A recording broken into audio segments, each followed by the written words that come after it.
Welcome back, I'm Tedward. Welcome to beautiful sunny Kentucky, and welcome to the all-new 2025 Ford Expedition Max. So it's the extended wheelbase. It's a foot longer than the Shorty, which we can see right over there. And it's powered by a twin-turbo 3.5-liter V6 making 440 horsepower, 510 pound-feet of torque, and Ford has had some lofty goals in upscaling and making this a better truck for this new generation. There is a lower 400 horsepower version of the Expedition, which I'm sure is still suitable, but they're both mated to the 10-speed automatic gearbox. There are a couple wheel and tire options for the vehicle. Today, we're on a 22-inch wheel all around with a 275 section tire. And then inside, you're greeted with a palace, really. And look at the size of this running board when you open the door. You can actually configure these in 8 seats. So you can have, instead of these 2 captain's chairs, which are both heated, we love a heated outboard rear seat, you can have a bench that would give you 3, 3, and 2. One of the things they wanted to do was really make this sort of feel like a living room. So you've got the dual screen setup, which honestly I think is a big swing for Ford because this is a very unique setup. And there's quite a few options for the rear seats. In fact, you can option this rear headrest to have a holder essentially for your iPad or your mobile device. So that way you can set up and watch your favorite thing instead of having integrated screens. But you also get USB-C charge ports under the seats back here. The rear passengers also get a very large, nice armrest. This is a road trip gobbler. But one of the things you're probably going to notice first and foremost is that steering wheel is kind of a strange shape. It does 2 things.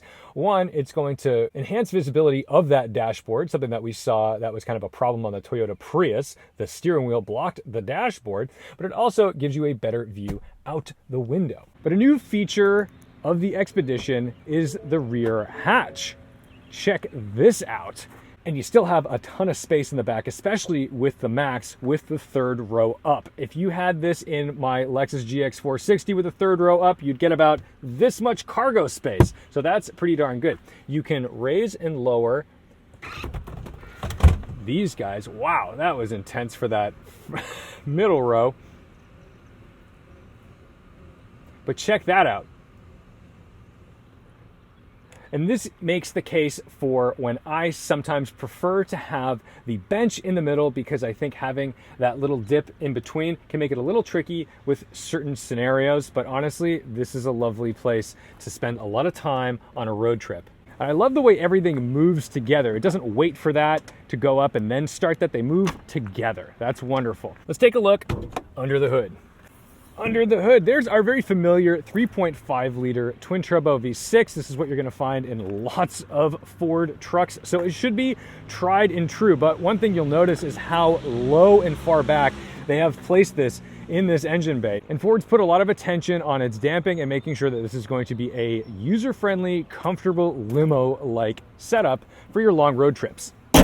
So anyway, let's jump in. We've got the Topher and Topher Brower over there, and we're gonna go on a little family road trip through Kentucky in the new Ford Expedition Max. Hi-ho. First things first, we're in the family vehicle with the family. There is the Topher, and Topher drives behind me. He's gonna be filming for Winding Road Magazine. So if you're one of those people that's like, I wish this guy would just shut up and drive, well, you can watch his video because he's not gonna talk during it. But today we're gonna talk about our first driving impressions in the Ford Expedition Max. This is the Platinum.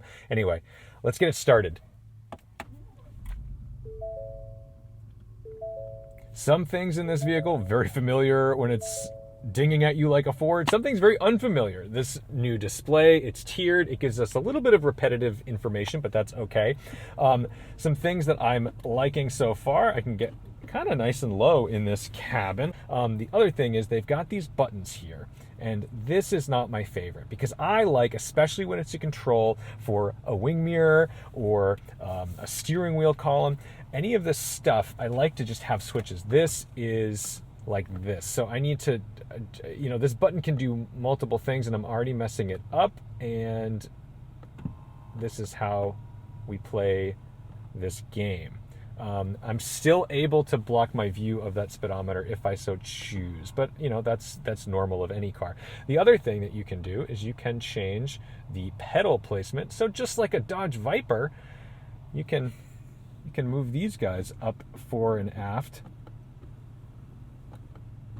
which really allows you a lot of leeway in getting in and out of the vehicle and feeling like you're not going to knock your knees. Our shifter is right here.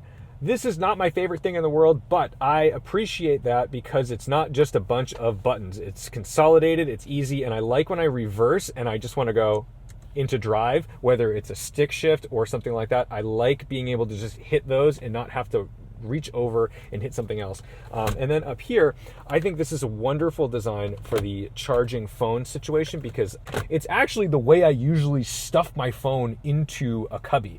And that's going to allow me to charge the phone. This also still has Apple CarPlay, so that's really nice. We're not conceding that like some other competition brands. And then it's a pretty large vehicle, but somehow, whether it's the Expedition or the Suburban, always just seems to shrink around you. Let's do a quick 0 to 60.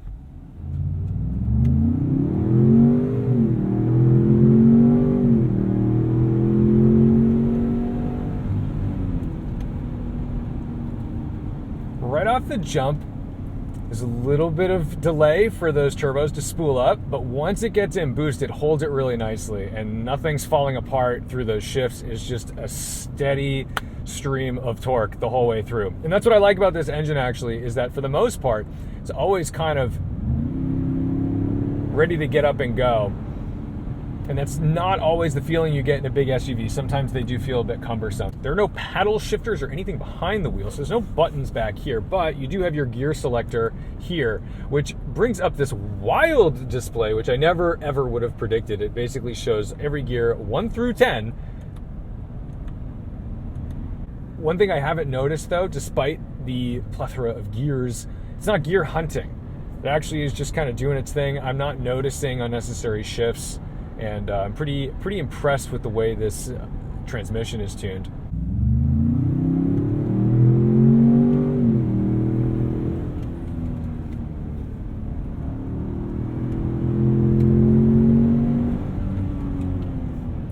Get a little bit of blow-off noise from these turbos, which is really fun. But one of the things that starts to shine when you push the car a little bit is its balance, because that engine is super low and far back against the firewall. So despite its size, it's still pretty easy to place on the road. It doesn't have any like real unsavory characteristics of understeer. Yeah, I wasn't expecting this to be playful in the way that it is. Definitely impressed. I mean, the brakes should hold up, because if this thing can haul 9,600 pounds, it better be able to haul me down from a few spirited stops in this thing. But this is just actually shocking, kind of how capable this is. I was not anticipating this to be this much fun. Slap an ST badge on there. Seriously, this is like better than an ST. I think I could outrun a Focus ST in this thing, like no problem. Yeah, a few years ago when they were coming out with like the Explorer ST, the Edge ST.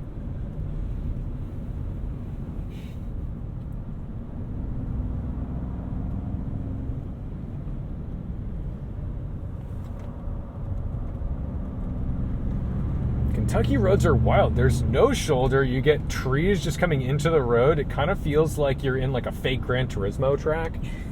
Like one that doesn't exist, but they just made up. Yep. You know, what's weird about these cars now is this is a large SUV, which at one point would have just been the heaviest thing you could buy. Electric cars have changed this completely. And for whatever reason, I now feel comfortable like hustling up to 6,000 pounds without really any thought of it. Like, I think a decade ago or longer, I don't know that I would have thought, you know what I'm gonna just dive into a corner with is an Expedition. And now I almost don't think twice about it, because I'm like, well, this is half the weight of like a Silverado EV. Yeah. Tires have gotten better. That's a big factor. Yeah.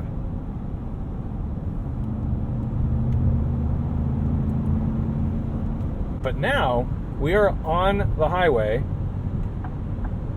We've got BlueCruise, and we're in hands-free mode. it's doing its thing. And they've retuned this. They had more elegant ways of saying what I'm about to tell you, but it doesn't ping pong as much as it used to. I think this is version 1.4. In addition to that, if a tractor trailer or traffic is approaching you, it'll move over in the lane a little bit. It'll actually give you more room within the lane. So it understands the boundaries of the lane better than previous versions. And that's always helpful because any type of hands-free driving setup is always a bit of a gamble. You need to trust the system, and if the system fails you in any way, gives you any pause, it's really hard to regain that trust. So the better these get, the more trust you get with them, the less they have any hiccups, the easier it is to use it without worry, and you'll want to use it more. But right now, hands on knees. I'm still responsible. This is only a level 2 system, not level 3, so Ford does not get the ticket. I do if something goes wrong. It's pretty nice. As someone who goes on pretty long road trips here and there, I will say this is the difference between flying coach and business class, because sometimes you arrive at your destination after flying coach and you're like, I just want to take a nap and go to the hotel. Whereas if you flew business class, you're a little relaxed. It takes some of the mental energy out of the drive, and it just gives you, let's see, don't like that. I'm going to intervene because that's the thing. You still need to be on it. Not saying that something would have happened, but it was just too close for my comfort level. And that's an assessment you're always going to have to make as a driver and why you should always be paying attention. But either way, the lack of mental energy that I need to spend on a highway drive, on sort of a nothing empty road, allows me to arrive at my destination with just a little more energy.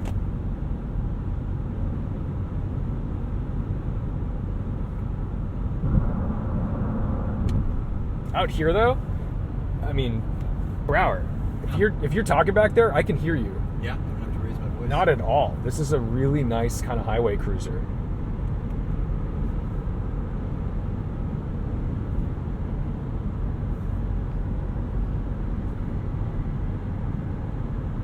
Got a rowdy Ram next to us, and I'm not really getting any interference from him.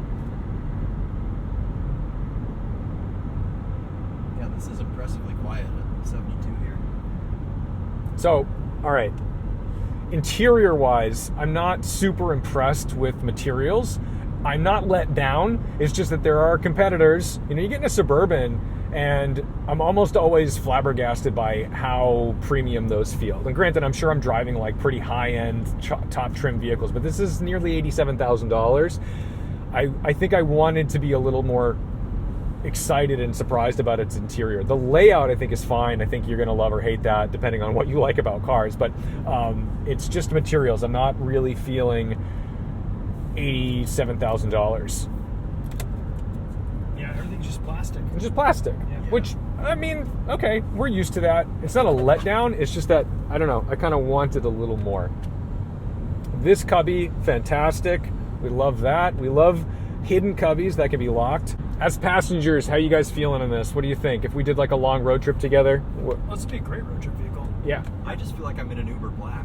That's back here. Yeah, I agree. It still feels like the back seat of an Expedition. I've got plenty of room, stadium seating, so I sit up a little bit higher. And then with this B&O, this has B&O, right? It does. Yeah, I've got speakers right here, right above my head, even in the second row to the side of the pano roof. Lovely. So, and Yeah. vents too.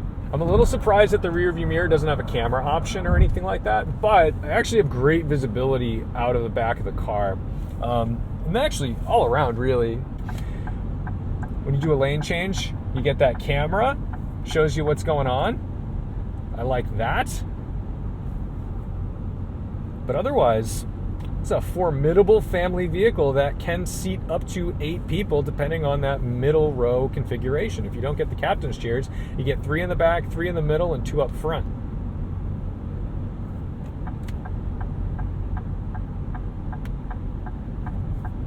It's a confident lane change, too. I think it's a good lane change. In version 1.4, they've also updated some of the features so that way it gives you more information about what's going on with BlueCruise, because they said customers were starting to have trouble understanding, like, why is it not accepting my lane change request? Why is it doing this? Why is it doing that? And it will show you some messages up there, which is going to help you as the driver understand what the car is doing. And right now, because we're on level 2 systems, that's really important to have.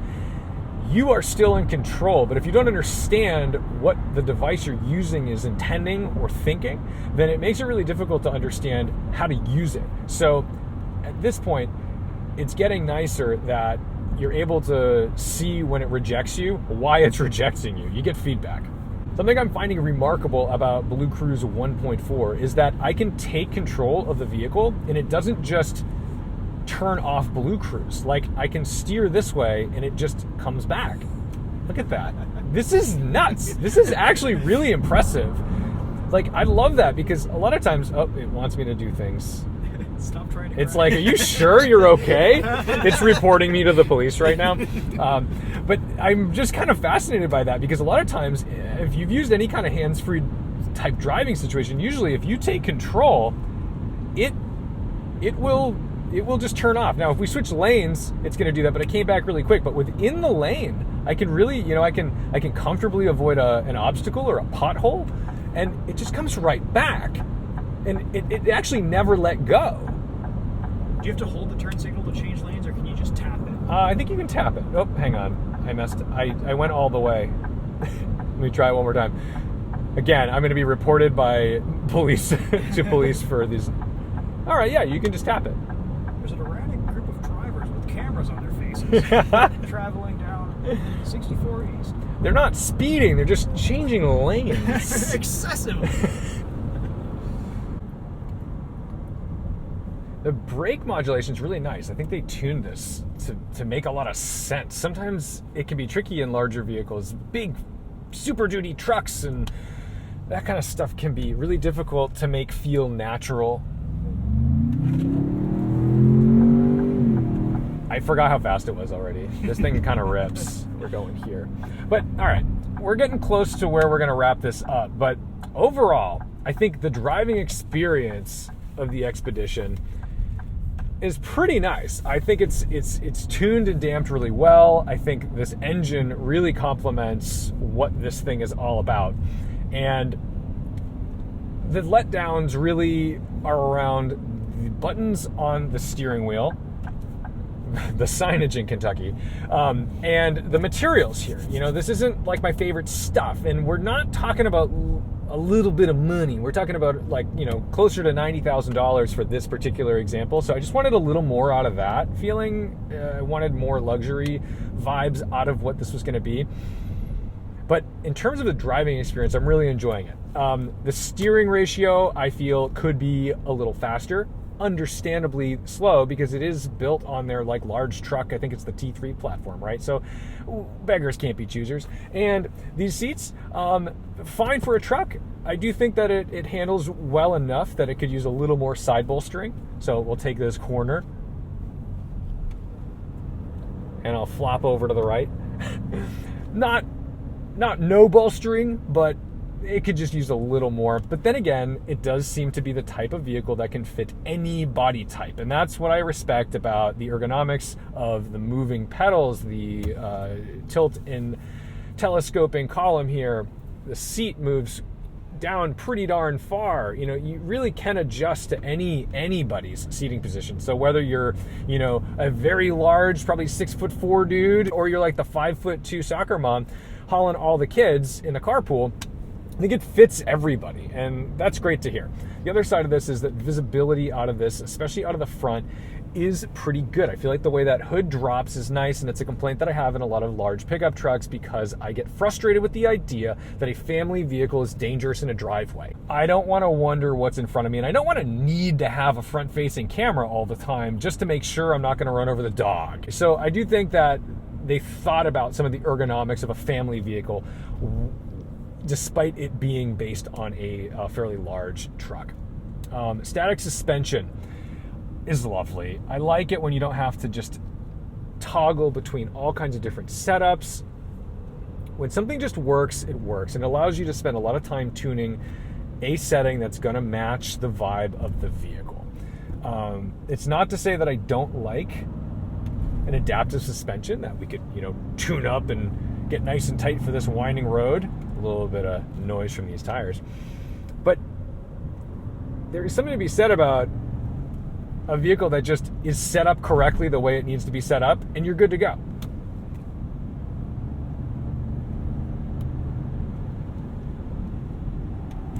And despite its size and this narrow road with essentially no runoff, I still feel pretty confident placing it in my lane.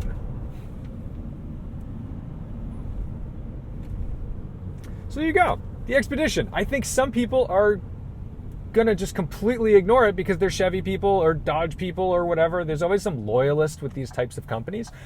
But I think if you're in the market for something and it meets the tow rating that you're looking for, it meets this capacity for people and things, this may hit all the criteria that you're looking for in a large 3-row SUV that can also tow the race car or the boat. And overall, a very pleasant road trip car. If I had a house in the mountains or a lake house or a beach house somewhere far away from my home and needed to haul a bunch of people and stuff there, this would be a really great place to do it in. So it's going to wrap it up for the all-new 2025 Ford Expedition Max Platinum with the high output engine. Thank you guys so much for watching, liking, commenting, and subscribing. Don't forget to respect the drive, and I'll see you in the next one. You've got all kinds of fun stuff in here, and just like GM is now allowing on, say, like the Blazer, you're able to watch HBO Max or Netflix or YouTube. This is now available in the Expedition, and this system works pretty darn quickly. Now, of course, this is not going to work while you're driving. This is designed for you're waiting in the pickup line for your kids to get out of school, and you're like, okay, well, I want to watch White Lotus or I want to watch some YouTube or something. If you are someone who just finds yourself like idling and waiting in your car regularly, this is going to be really nice for you.